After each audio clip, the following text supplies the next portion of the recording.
I write a lot of music reviews at my heavy metal blog, elevarmagazine.com. I want to describe a record to you. This one's not heavy metal, but we're not at Elevar today.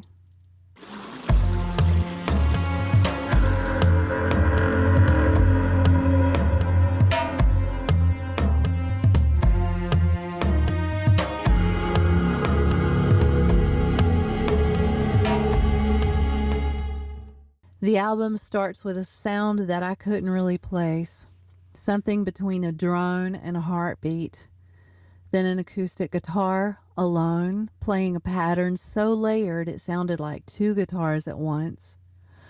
A voice comes in, raw as a wire, no reverb, no orchestration, nothing between my ears and the throat that made it. The first song is a rough Chuck Berry parody about Soviet Airways. The second is a warm acoustic love ballad. The third is screaming proto-metal. The next one sounds like a gentle lullaby. This record doesn't conform. It sprawls. It contradicts itself. It is, by almost every conventional standard of album making, a mess. And yet it's considered one of the most important records ever made. Every song on it was apparently written on vacation. The Beatles, double white cover, 1968, the White Album. Why does it sound like that? Something happened to the Beatles before they made this record. Something that had nothing to do with music and everything to do with it at the same time. In February 1968, the Beatles traveled to Rishikesh, India, to study transcendental meditation with the Maharishi Mahesh Yogi. In 8 weeks of silence and acoustic guitar sessions, they wrote somewhere around 48 songs. That's the official story. By late 1967, the band was psychologically disintegrating. Their manager, Brian Epstein, had just died. And then a structural accident. The ashram had unreliable electrical infrastructure, so their electrical equipment was basically useless. Into that acoustic silence steps a Scottish folk musician named Donovan. On the flat roof of George Harrison's bungalow, he taught John Lennon a finger-picking technique, Travis picking, where the thumb plays an alternating bass line and the fingers pluck independent melodies above it.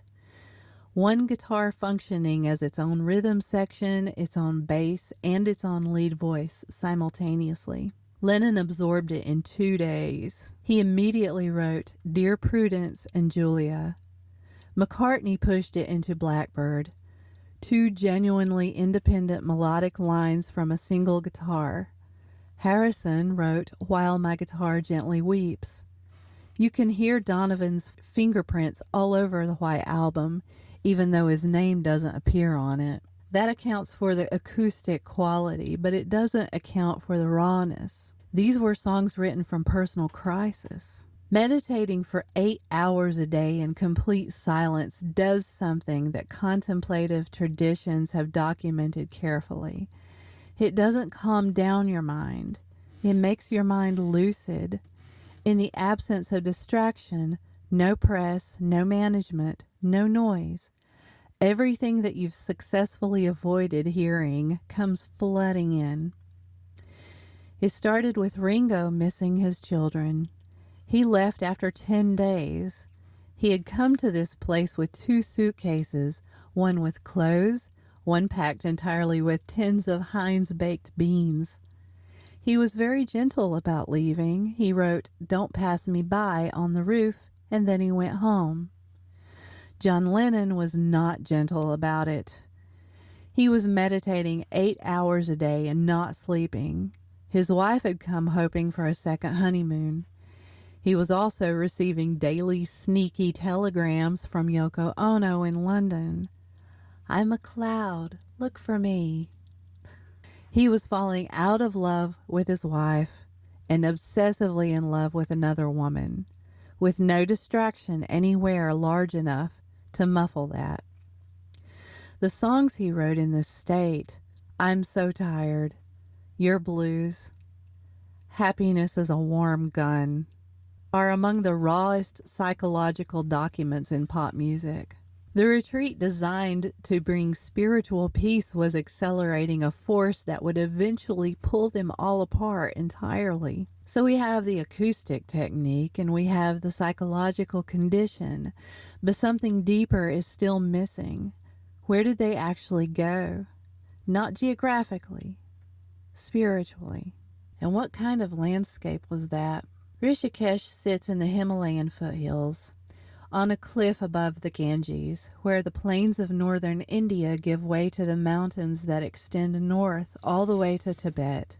These mountains have been used for more than 2,000 years for a very specific purpose. Wandering renunciants roamed these ridges, sleeping in charnel grounds, meditating in places locals considered haunted, specifically because the most terrifying locations were considered the most spiritually potent ones.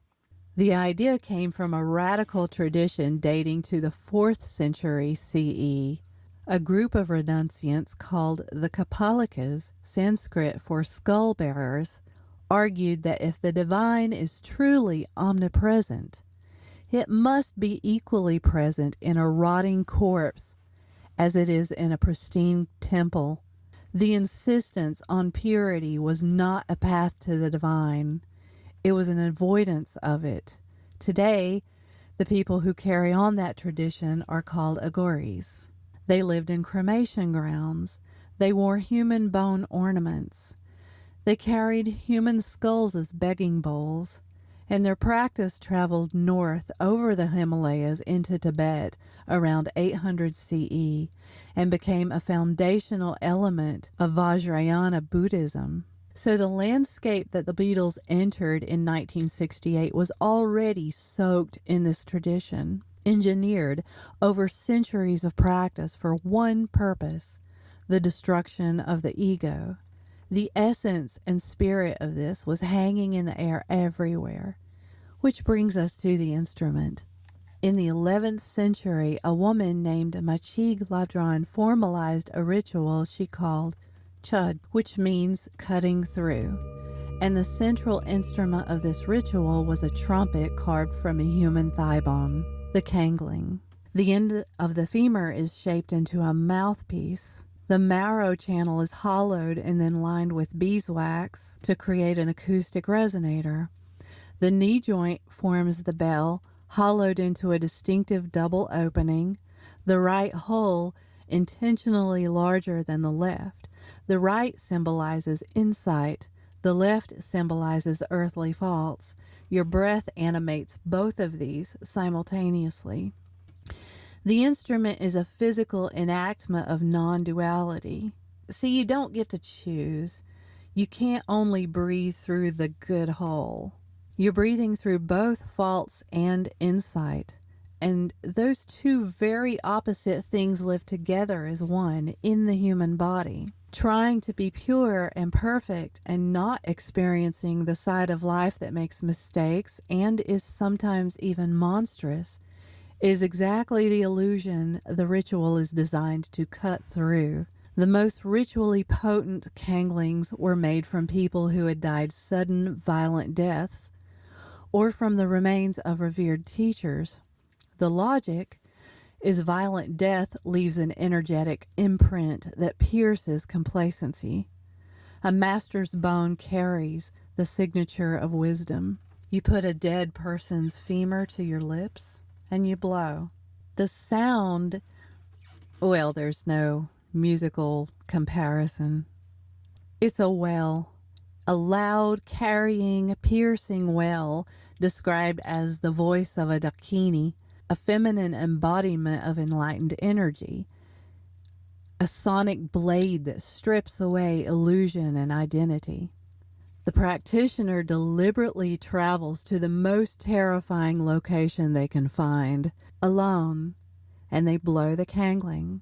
And they do it as an invitation, a gesture of radical fearlessness towards everything most terrifying within themselves. You're basically getting the intention of the darkest demons within you, and you're asking them to come. In Tibetan Buddhist psychology, the demons summoned by the horn are not literal monsters. They are externalized manifestations of internal neurosis, your own fear, attachment, pride, the desperate belief that the self is permanent and important. You summon them, you name them, and then, in the most counterintuitive move in the history of spiritual practice, you don't fight them. You feed them. The practitioner visualizes transforming their own body into an inexhaustible luminous feast, served as a nectar to every demon and hungry ghost that answered the call. Machig Labdran said, "Those who cause pain teach you to be patient, so it depends on their effect on you if they are gods or demons. Everything that was you gets consumed. And what remains? According to the tradition, pure, clear awareness, something that has always been there under all the noise." Now I want to go back to the White Album. Listen to Dear Prudence, written for a woman who had locked herself in her bungalow in a dangerous obsession with reaching cosmic consciousness. Lennon coaxing her out, "Open up your eyes." The Travis picking, the drone, a man on a rooftop above the Ganges playing the music of the mountains that surrounded him. Listen to Blackbird, two independent melodic lines from a single guitar in a chord progression that descends like a person letting go. Listen to Julia, Lennon's tribute to his dead mother, braided with his obsession with a woman in London sending him manipulative poetry in disguise. The bare finger-picking, the voice without armor, a man in the mountains, stripped of everything. Listen to Your Blues, Lennon at the absolute bottom, feels so suicidal, even hate my rock and roll. The demon had arrived. The bone trumpet had been blown. The terror was in the room.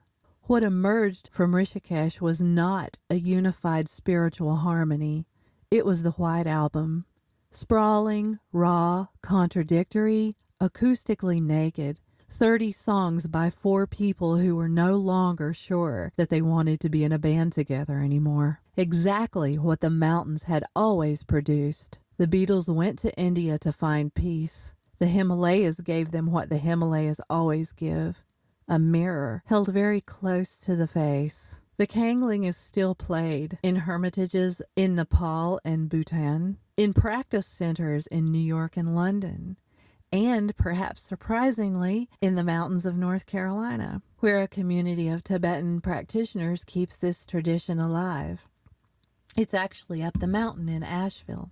Somewhere in the vaults of Abbey Road, on analog tape from the summer of 1968, is the sound of 4 musicians who went to the Himalayas and came back with something they couldn't quite name, only play. The wail of the Kangling does not sound like a guitar, but if you know what to listen for, you can hear it in every bare, honest, stripped-down song that the Beatles wrote when they had nothing left to hide behind. That is the sound of a very old place and a very old ritual.